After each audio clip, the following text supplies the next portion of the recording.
Nama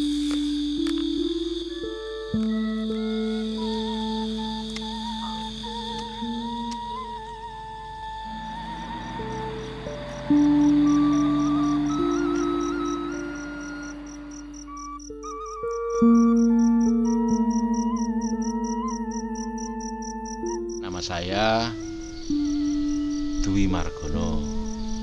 Ya, saya setiap hari menjaga makam Gusti Pangeran Samudro karena saya adalah anak keturunan daripada leluhur yang menjaga sejak turun-temurun, sejak awal sampai sekarang. Ya kalau dihitung masa dari masa, saya sudah keturunan ke-16.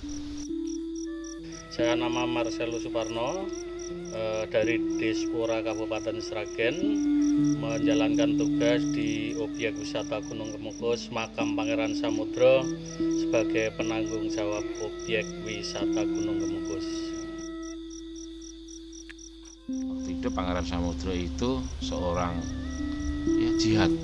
Jihad itu waktu itu kan zaman peralihan dari agama Hindu Buddha ke agama sekarang, itu agama Rasul waktu itu, sekarang agama Islam.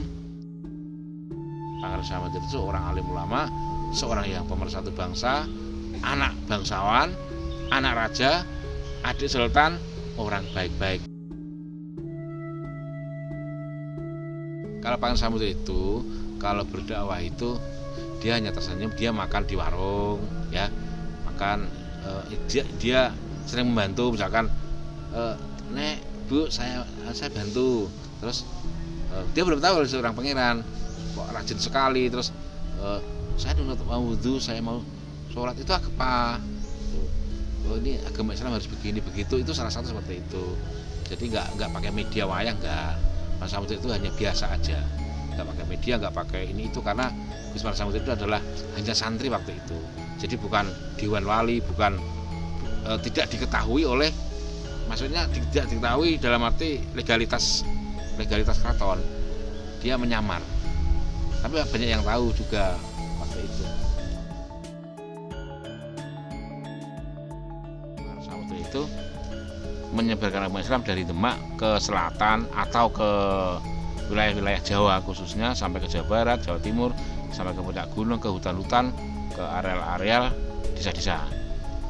Nah, perlu saya sampaikan, Pangeran Samudro itu sebenarnya anak daripada Raja Majapahit, Raja Majapahit Brawijaya V, dan karena Raja Brawijaya V itu dulu gugur atau kerajaannya hancur, ya, diserang oleh Demak waktu itu Sultan Fatah, terus Pangeran Samudro ikut dibandukan itu kan.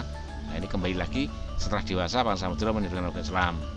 Nah, di sisi perjalanan, ya perjalanan di mana-mana, misalkan di hutan ini, di sini dia berguru ke Ki Ageng waktu itu kan tokoh-tokoh agama kepercayaan, tapi sudah menjurus ke Islam karena dia sudah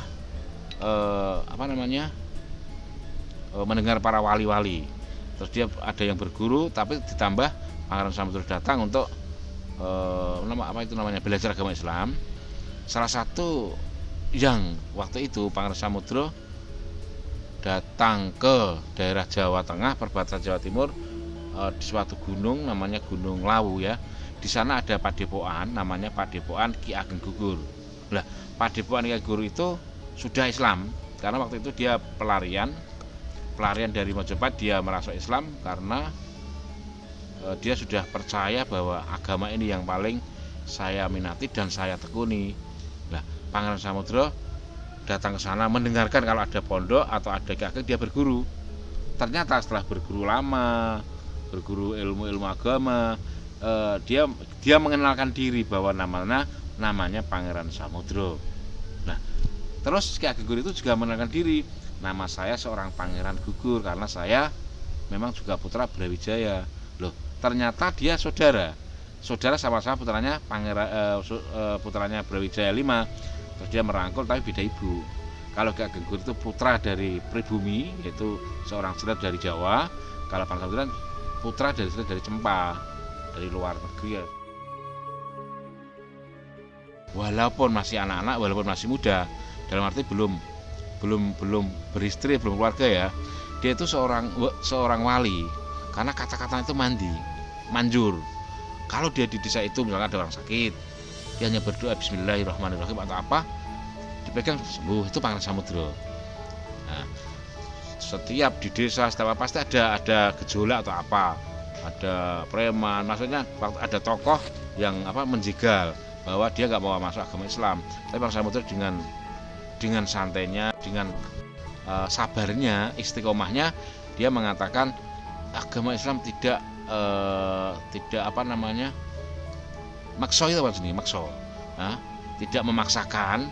Siapa yang mau masuk Islam saya bimbing, dan ini adalah syariat, dan ini benar-benar dari Quran dan hadis bertemu pada kitabnya. Itu Pangeran Samudro. Nah, singkat cerita, perjalanan ke utara sedikit berapa kilo, sampai juga dia di suatu tempat yang teduh, tapi dia agak sakit, sudah otaknya itu sakit loyong-loyong itu loh, miring-miring, ngomongnya itu sudah loyong-loyong itu. Situsnya masih ada di situ, desanya juga dikasih nama Desa Doyong karena di situ juga pikiran sudah goyah. Pangeran Samudro sendiri yang ngomong, besok nek ana urusane zaman desa iki tak jeneng Desa Doyong, ada itu di Sandayan.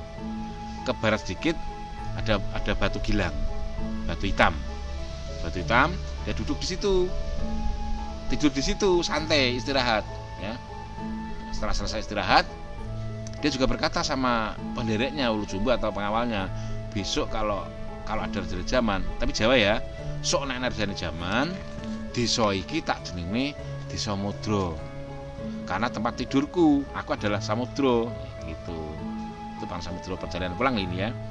Terus sampai di sini ke utara sedikit di Sombarong sekarang, di situ dia nggak tahu panas, sakit keras. Karena sakit keras nggak sadar, dia menangis, gerung-gerung, keras sekali gerung. Aduh sakit ibu, aduh sakit Romo. Agak ada sadar. Saya tadi bilang apa? Karena saya tadi bilang seperti itu, so nanti zaman tak desa jenenge Desa Barong. Nah, setelah begitu seperti itu, dia agak lemas nggak sadar, terus wafat, meninggal. Perjalanan pulang ini, makanya di sini kan ada Barong. Terus waktu itu pendereknya datang ke keraton, ke Sultan, Kanjeng Sultan Gusti Pangeran Samudro sakit dan sudah meninggal di daerah sana. Dari pemerintah Kabupaten Sragen melalui Dinas Pemuda, Olahraga dan Pariwisata Kabupaten Sragen, yaitu tahun 1980 sudah mulai pengelolaan secara mandiri oleh Dispora Kabupaten Sragen. Namun dari tahun itu kita mulai dari awal, sehingga penataan dari awal untuk adanya objek wisata makam Pangeran Samudro di Gunung Kemukus ini.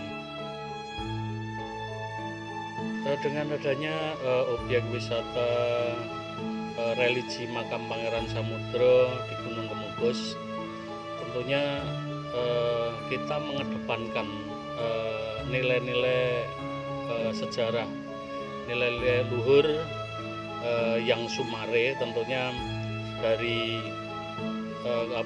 giatnya, yaitu menjalankan tugas yang sangat mulia. Tentunya dengan adanya objek wisata makam Pangeran Samudro, kita selalu diingatkan untuk selalu tentunya berbakti kepada orang tua, dan juga saling berkaitan guyub rukun dan sebagainya. Dan tentunya yang utamanya kita kan harus selalu bersembah sujud, permohonan kita kepada Tuhan yang Maha Kuasa, itu yang utama. Tentunya dari Pemkab Kabupaten Sragen juga bersama dengan pemerintah pusat akan mengembangkan wisata yang ada di objek wisata Gunung Kemukus, mengedepankan nanti untuk wisata keluarga. Memang dari Dispora sendiri bekerja sama dengan dinas-dinas yang terkait, muspika setempat, mungkin dari dinas sosial, juga dinas yang lain, mungkin dari kepolisian, dari Koramil dan dari Polres itu saling berkaitan untuk menjadikan objek wisata Gunung Kemukus itu wisata religi, bukan wisata yang esek-esek dan sebagainya. Mungkin karena pelapalan dari kata-kata itu, sopon duwe panjoko marang samu barang kang katuju cedakno marang demene. Lah ini kata demene dalam bahasa Jawa itu kan harus melakukan hal-hal yang demikian, tentunya kan tidak. Dalam artian kalau demen, dalam artian hati kita sudah senang dulu yang mau ziarah dan sebagainya, tentunya tidak akan tergoyahkan. Jadi dari Dispora sendiri berupaya semaksimal mungkin kebersamaan dengan dinas-dinas terkait, juga terutama kepada warga di sekitar kawasan, juga masyarakat, tentunya pinispuh, marilah kita selalu mendekatkan diri pada Tuhan, kita mengenang yang sumari dan sebagainya. Tentunya nanti apa yang menjadi arah tujuan kita, yaitu berziarah atau yang menjadi mungkin filsafat dari Pangeran Samudro sendiri akan kita laksanakan dengan baik dan dalam giat kita sehari-hari. Tentunya dengan dibangunnya wahana-wahana yang lain, mungkin ya wahana seperti danau, dan nanti juga dibuatnya kolam renang, atau mungkin nanti dari ikon-ikon yang lain tentunya akan menambah